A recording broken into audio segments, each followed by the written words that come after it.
గజం కేవలం 13,500 రూపాయలకి హైదరాబాద్ కి చేరువలో మీ సొంతింటి కలను నిజం చేసుకోండి శ్రీవాసవి ప్రాజెక్ట్స్ తో. వివరాలకు ఈ నెంబర్లకు కాల్ చేయండి.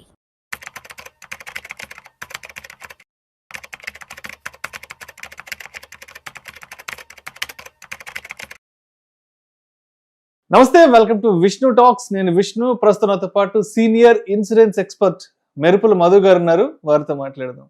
మధు గారు నమస్తే సార్. నమస్తే అండి. సార్, మధు గారు, వెహికల్ ఇన్సూరెన్స్ కి సంబంధించి మొన్న ఒక మంచి న్యూస్ అప్డేట్ వచ్చింది సార్. ఒకసారి చదువుతాను డీటెయిల్డ్ గా ఏంటో. వాహనదారులకు ఊరట, 50,000 లోపు ఇన్సూరెన్స్ క్లెయిమ్లకు సర్వేయర్ అక్కర్లేదు. ప్రమాదాల తర్వాత వాటి ఇన్సూరెన్స్ క్లెయిమ్ విషయంలో ఉండే సమస్యలు, ఇబ్బందులు తగ్గించేందుకు కేంద్ర ప్రభుత్వం కీలక నిర్ణయం తీసుకుంది. దీంతో కారు లేదా బైక్ ప్రమాదానికి గురైనప్పుడు ఇన్సూరెన్స్ క్లెయిమ్ కోసం సర్వేయర్ ఎప్పుడు వస్తాడని గంటల తరబడి నిరీక్షించాల్సిన పని ఇకపై ఉండదు. ఎందుకంటే 50,000 లోపు విలువ గల మోటార్ ఇన్సూరెన్స్ క్లెయిమ్స్ విషయంలో రిజిస్టర్డ్ సర్వేయర్ తనిఖీ తప్పనిసరి కాదని కేంద్ర ప్రభుత్వం స్పష్టం చేసింది. ఏంటో అసలు దీంట్లో ఉన్న సారాంశం ఏంటి? ప్రతి ఒక్కరూ ఇన్సూరెన్స్ అంటే వెహికల్స్ ఉన్న వాళ్ళు ప్రతి ఒక్కరూ దీంట్లో నుంచి తెలుసుకోవాల్సిన అంశాలు ఏంటి? ఇంతకుముందు ఎలా ఉండంటే సార్, ఈ సర్వేయర్ అనేది సర్వే ఒకటి టైంకి కాకపోవడం అనేది పెద్ద ప్రాబ్లం. ఇప్పుడు మీరు అవుట్ ఆఫ్ ద సిటీలో ఉన్నారు, ఆ టైంలో ఏదైనా ప్రాబ్లం వచ్చిందని అంటే సర్వేయర్ అలొకేట్ అవడం ఒక ప్రాబ్లం, అంటే ఆయన టైంకి రావడం ఇంకో ప్రాబ్లం. ఇంకా మూడో ప్రాబ్లం ఏంటంటే చాలా మంది ఫేస్ చేసేది అసలు సర్వేయర్ యొక్క బిహేవియర్ ఎలా ఉంటుంది అనేది కూడా పెద్ద ప్రాబ్లం గా ఉండేది. సో దానివల్ల కంటిన్యూస్ ప్రాబ్లమ్స్ వచ్చినప్పుడు ఎప్పుడైనా రెగ్యులేటర్ కొంత డేటా అనేది గవర్నమెంట్ కి సబ్మిట్ చేయడం జరుగుతుంది. ఆ జరిగిన డేటాలో ఇంతకుముందు ఏంటంటే కొన్ని రకాల కంపెనీస్ ఆల్రెడీ సర్వేయర్ అవసరం లేకుండానే క్లెయిమ్ ఇస్తాము, మీరు జస్ట్ ఆ ఇన్సిడెంట్ జరిగిన ప్లేస్ ఏదైతే ఉంటుందో దాని నుంచి కొన్ని ఫొటోస్ పంపించండి, అప్ టు 10,000 వరకు మీకు లిమిట్, ఆ 10,000 లోపు కనుక మీరు అగ్రీడ్ అయిన అమౌంట్ ఉన్నట్టయితే మేము క్లెయిమ్ సెటిల్మెంట్ చేస్తామని చెప్పేటివి. అయితే ఈ రీసెంట్ ఈ 50,000 వరకు సర్వేయర్ తీసేయడం అనేది కూడా ఒక రకమైన మంచి చేంజ్ అని చెప్పాలి. ఎందుకనంటే ఒకటి జరిగిందే చిన్న క్లెయిమ్, దానికి మళ్ళీ ఒక third party administrator, third party surveyor వీళ్ళందరూ వచ్చేంత వరకు వెయిట్ చేయడము, మళ్ళీ ఆయన 2 days తర్వాత దాని ఒక రిపోర్ట్ ఇవ్వడము.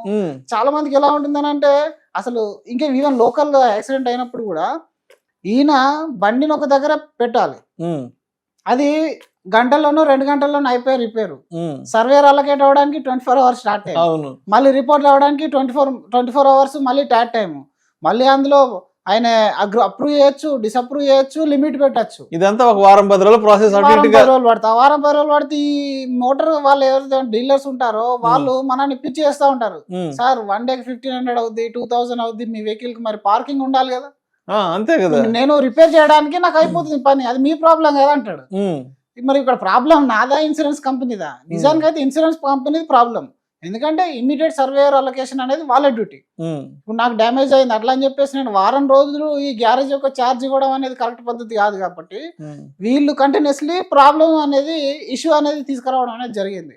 దానివల్ల చాలా ఇన్సిడెంట్స్ వీళ్ళు చూసిన తర్వాత ఇంక అట్లీస్ట్ ఒక 50,000 వరకు ఎలాంటి సర్వేయర్ లేకున్నా కూడా మీరు క్లెయిమ్ ఇవ్వచ్చు అనే డిసిజన్ అనేది తీసుకోవడం అనేది జరిగింది. అండ్ దట్ టు కంపెనీ మళ్ళీ డిఫరెన్స్ ఉండొచ్చు. కొందరు ఈవెన్ నేను 1 lakh వరకు సర్వేయర్ పెట్టను అంటారు. ఇప్పుడు మన హెల్త్ ఇన్సూరెన్స్ లో కొత్త చేంజ్ వచ్చింది. రేపు మనకు డిశ్చార్జ్ ఉంటే ఈ రోజు అప్రూవల్ పెట్టచ్చు. రీసెంట్ ఐసిఐసిఐ అంబార్డ్ వాళ్ళు ఇచ్చారు. వాళ్ళు ఏంటంటే మనకు సండే డిశ్చార్జ్ ఉంది, మన సండే హాస్పిటల్ టీమ్ కానీ ఇన్సూరెన్స్ టీమ్ కానీ ఫుల్ ఉండరు, 50% ఆఫ్ ద క్రౌడ్ పనిచేస్తుంది. ఆ టైంలో మీరు సాటర్డే అడ్వాన్స్ డిశ్చార్జ్ తీసుకోవచ్చు. సో దీనిలాగానే మోటార్ ఇన్సూరెన్స్ లో కూడా ఈ యొక్క కన్వీనియన్స్ ఆఫ్ ఇన్వెస్టర్స్ లేదా క్లయింట్స్ కోసం అని చెప్పేసి ఈ చేంజ్ అనేది తీసుకురావడం జరిగింది. దీనివల్ల మనకు ఆ సర్వే టైమ్ సేవ్ అవుతుంది, గ్యారేజ్ లో ఉంటే గ్యారేజ్ యొక్క రెంట్ కూడా మనకు సేవ్ చేసిన వాళ్ళం అవుతాం. అండ్ మోర్ ఓవర్ కన్వీనియంట్ ఏంటంటే ఇప్పుడు థర్డ్ పార్టీ పర్సన్ వచ్చినప్పుడు ఆయన బిహేవియర్ మీద కూడా క్లయింట్ ఇబ్బంది పడే సమస్య అనేది తగ్గిపోతుంది. సో దానివల్ల కస్టమర్స్కి అయితే కొంచెం ఈజీ అనేది అయిపోతుంది ప్రాసెస్. అంతేకాకుండా ఇక రానున్న రోజుల్లో చాలా రకాల చేంజెస్ అనేవి వస్తూ ఉంటాయి మోటార్లో. ఇప్పుడు మీరు చూసుకున్నట్టయితే డ్రైవింగ్ పైన కూడా గుడ్ డ్రైవింగ్ కి డిస్కౌంట్ ఇస్తున్నారు ఈ మధ్యలో కొన్ని కంపెనీస్, మోటార్లు especially. If you're a driver and మీకు కొన్ని కిలోమీటర్స్ యూజే ఉంది, మీరు ఎక్కువ వాడరు వెహికల్ ని, అలాంటి టైంలో ఐడియల్ గా ఇంట్లోనే ఎక్కువ ఉంటుంది. మరి నేను అందరిలాగా నేను ఎందుకు ప్రీమియం ఎక్స్ట్రా పేమెంట్ చేయాలి? నేను drive as for your need అనే ఒక రైడర్ ఇచ్చారు. అంటే మీరు 5,000 కిలోమీటర్సా 10,000 కిలోమీటర్సా ఎంతనో మీరు చూసుకుంటే దాని ప్రకారం మీరు వెహికల్ ఇన్సూరెన్స్ అనేది రిన్యూవల్ చేసుకోవచ్చు. మళ్ళీ 1,00,000 కిలోమీటర్ దాటిపోతే రీఛార్జ్ చేసుకోవాలి. సో అంటే గుడ్ డ్రైవింగ్ డిస్కౌంట్ అని, అలాగే drive pay as for your drive అని చెప్పేసి ఎలాగైతే కొత్త కొత్త చేంజెస్ వస్తున్నాయో ఇంకా మోటార్లు ఇంకా చేంజెస్ రానున్నాయి. ఆ చేంజెస్ ప్రకారం సో ఇప్పుడు దీనికి సంబంధించి IRDA insurance regulatory development authority of India అంటే వాళ్ళ సూచనలు ఎలా ఉన్నాయి, వాళ్ళ రూల్స్ ఎలా ఉన్నాయి అసలు దీనికి సంబంధించి IRDA నుంచి? ఇప్పుడు ఏదైతే సిఫార్సు చేశారు government, that is already regulator ద్వారా తీసుకున్న ఏదైతే ఇన్ఫర్మేషన్ ఉంటుందో అది గ్యాదరింగ్ చేసిన తర్వాతనే ఉంటుంది. ఈవెన్ IRDAలో కూడా complaints, maximum complaints dealing with సర్వేయర్సే ఉంటుంది, డీలింగ్ విత్ ఇన్సూరెన్స్ కంపెనీ ఉంటుంది. Especially in case of motor complaints అన్ని కూడా third party administrator, surveyors behaviour మీద కంప్లైంట్స్ ఎక్కువ ఉంటాయి. ఇన్సూరెన్స్ కంపెనీతో కంప్లైంట్స్ ఉండదు. ఎందుకంటే ఈయన end of the day gate keeper. ఇప్పుడు ఈయన లోపలికి పంపించాలా పంపించద్దా పర్సన్స్ అనేది గేట్ కీపర్ ఎలాగైతే చూస్తాడో సర్వేయర్ కూడా ఆయనకు ఆ డ్యూటీ ఉంటది. కొన్ని సందర్భాల్లో ఏంటంటే వీళ్ళు కొన్ని ఫ్రాడ్ క్లెయిమ్ చూస్తారు, హిట్ అండ్ రన్ కేసెస్ చూస్తారు. మనం ఏదో అవుటర్ రింగ్ రోడ్ పైన వెళ్తున్నాము, హిట్ అండ్ రన్ అయిందంటే అది ఓకే, మనం గల్లీలో కార్ పార్క్ చేసి పెట్టుకున్నాం, మన ఇంట్లో మన పార్కింగ్ ప్లేస్ లో హిట్ అండ్ రన్ అయిందని చెప్తారు ఒక్కొక్కసారి. దానివల్ల ఏమైందనంటే ఏది నిజం కాదనేది కొంచెం క్రిటికల్గా ఉంటుంది. అందుకని సర్వేయర్లను రూల్స్ టైట్ చేస్తుంది ఇన్సూరెన్స్ కంపెనీ. దానివల్ల సర్వేయర్ ఇంకొంచెం అడ్వాన్స్ అయిపోతాడు. లేదు ఇది రాదు అది పోదు అని చెప్పేసి, ఇది నిన్న తాకింది అని అంటే లేదు 20 days తాకింది, 30 days ముందే తాకిందని చెప్పేసి ఈ ప్రాబ్లం చేస్తూ ఉంటారు. కాబట్టి IRDA ఈవెన్ రెగ్యులేటర్ కూడా ఈ డిసిజన్స్ అంతా ముందు గవర్నమెంట్ సబ్మిట్ చేసిన తర్వాతనే ఈ బిల్స్ అనేది ఆమోదం అనేది జరుగుతుంది. అండ్ అదేవిధంగా సర్వేయర్లకు సంబంధించి కూడా ఇంకో ముఖ్యమైన పాయింట్ ఇచ్చాడు. సర్వేయర్లు తమ విధుల్లో నిర్లక్ష్యం వహించిన లేదా నిబంధనలు ఉల్లంఘించిన వారి లైసెన్సులను రద్దు చేసే అధికారం IRDAకి ఉందంటూ కూడా ఒక మాట చెప్పడం జరిగింది. జనరల్ గా ఇప్పుడు బిహేవియర్ ఆఫ్ పర్సన్, ఒక పర్సన్ టు పర్సన్, మీరు ఒక మంచి ఆఫీస్ లో పనిచేస్తున్నప్పటికీ బాస్ మంచోడు కాకపోతే మనకు అదొక హెక్టిక్ జాబ్ లాగా ఎలా అవుతుందో, మనకు అలకేట్ అయ్యే పర్సన్ యొక్క బిహేవియర్ బాగాలేకుంటే అక్కడ కస్టమర్ ఇబ్బంది పడతాడు. జనరల్ గా ఇలాంటివి జరిగేటివి ఇంతకు ముందు చాలా జరిగినాయి, ఇంక ఇప్పుడు కొంచెం తగ్గినాయి. బట్ స్టిల్ వాళ్ళ యొక్క టాట్ టైం లోపల సర్వే జరగకపోవడం, కొంతమంది ఏం చేస్తారంటే ఇక్కడ నుంచి 100 kilometers స్కోప్ ఏదో ఉంటుంది వాళ్ళకి, దానిలో ఒక 1 kilometer అటు ఇటు అయినా సరే సార్ మీది లిమిట్ లో లేదు సార్, మీరే వెహికల్ తీసుకురావాలి, నాకు జ్వరం వచ్చింది మీరు ఫోటోలు పంపండి, వీడియోలు పంపండి, అట్లా కొన్ని చేస్తారు. స్కిప్ చేయాలని చూస్తారు. స్కిప్ చేసి ఏం చేస్తారు, ఈ లోకల్ వర్క్ చూసుకుంటాడు, అదో 2-3 days చూద్దాంలే అనుకుంటాడు. అలాంటి సందర్భాలు కూడా చాలా ఉన్నాయి. రియల్ టైమ్ లో ఎప్పుడు ఆ కేసెస్ వస్తూనే ఉంటాయి మనకి. అనే ఒక విధులు కూడా సరిగా లేకపోతే దాని మీద కూడా ఫీడ్బ్యాక్ అనేది తీసుకుంటారు. అంటే ఆల్రెడీ సర్వేలకు సంబంధించి ఆల్మోస్ట్ గత 3 సంవత్సరాల్లో 53 మంది సర్వేల పైన కొంత వెయిట్ కూడా వేసినట్టు కూడా హెచ్చరికలు కూడా ఇచ్చినట్టు కూడా IRDA నుంచి మనకి. ఇప్పుడు ఇంకా కొంతమంది ఎలా ఉంటారంటే సార్ మీది డ్యామేజ్ వాటర్ లో పడింది, ఇంత బిల్ అవుతుంది, ఇంత అప్రూవల్ వస్తుంది మీకు, కానీ ఆఫ్లైన్ లో ఇంకొక డిస్కషన్ చేస్తామని చెప్తారు. అంటే అందరు ఉంటారని చెప్పలేను కానీ రీసెంట్ గా మా క్లయింట్ కూడా ఎక్స్పీరియన్స్ అయింది.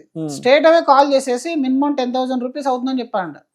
ఫీజు దేనికి, అది ఇన్సూరెన్స్ కంపెనీకా నీకా అని అంటే లేదు సార్ ఇది మనం మేనేజ్ చేయాల్సి వస్తుంది, 10,000 rupees అవుతానంటే వాళ్ళు గబగబా మనకు ఫోన్ చేసేసారు, సార్ ఇలా 10,000 అడుగుతున్నారు, డిడక్టబుల్ ఏమో అని మేము అనుకున్నాం ముందు. అలా కాదంట, వాళ్ళు ఆఫ్లైన్ లో అడుగుతారు. లైఫ్ ఇన్సూరెన్స్ బాగా చూస్తాం, గిఫ్ట్ అమౌంట్ అది కింద టేబుల్ ఉంటుంది, ఆ టేబుల్ అమౌంట్ అనేది అడుగుతారు. అలాంటి వాళ్ళని మాత్రం ఇమ్మీడియట్ గా బ్యాన్ చేసేస్తుంది. అంతేకాదు ప్రతి కంపెనీ ఎవరైతే బ్యాన్ చేస్తారో సర్వేయర్ లిస్ట్ కూడా ఇన్సూరెన్స్ కంపెనీ పోర్టల్లో పెడతారు వాళ్ళు. అంటే ఆ లెవెల్ వరకు వెళ్తారు. ఎందుకంటే ఇప్పుడు చూడండి, ఇది ఇన్సూరెన్స్ మనీ కాబట్టి మీకు రాదు అని ఒక మాట చెప్తే ప్యానిక్ అయిపోతారు. ఆ భయాన్ని మీకు తోసి వీళ్ళ మధ్యలో వాళ్ళు గేమ్ ఆడుతూ ఉంటారు అనమాట. ఆ భయాన్ని మనకి బూచిగా చూపించేస్తారు. అప్పుడు ఏమైతుంది, అరే అసలే పెద్ద కారు మళ్ళీ అందులో 2-3 లక్షలు 5,000-10,000 పోనీ అని చెప్పేసి చాలా మంది అసలు ఈవెన్ అడ్వైజర్ కూడా చెప్పరు.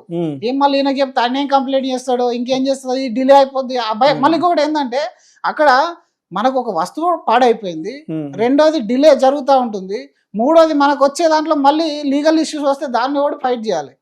ఇదంతా భయపడి చాలా మంది ఆ కమిట్మెంట్ కి ఆ 5,000-10,000 కొట్టి పడేస్తారు. కానీ అది చాలా చాలా తప్పు. అందుకే ఇట్లాంటి విషయాలను బాగా ఇప్పుడు టెక్నాలజీ పెరిగిపోయింది, ఎవరు గేమ్ ప్లే చేయలేరు.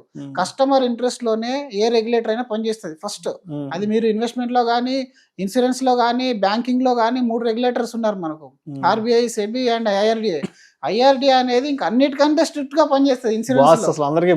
అందరికి బాస్ ఇంకా. సో మనం ఏదైనా సరే లీగల్ గా ఈమెయిల్ పరంగా అఫీషియల్ గా నువ్వు ఏదైనా నన్ను రిక్వెస్ట్ చేస్తుంటే చెయ్యి, నీ ట్యాట్ టైం ఏంటి, ఇవన్నీ తెలుసుకోవాలి. ప్రతి ఒక్క ఇన్వెస్టర్ కూడా, ప్రతి ఒక్క కార్ ఇన్సూరెన్స్ ఓనర్ కూడా తెలుసుకోవాలి మన రూల్స్ రెగ్యులేషన్స్ ఏంటి అనే ఒక డ్యూటీస్ ఏంటి, ట్యాట్ టైం ఏంటి తెలుసుకుంటే మీరు ఎక్కడ కూడా టైం వేస్ట్ చేయాల్సిన కానీ డబ్బులు పెట్టాల్సిన అవసరం కానీ ఉండదు. ఆ విధంగా. Right sir. Thank you so much Madhu garu. Thank you అండి.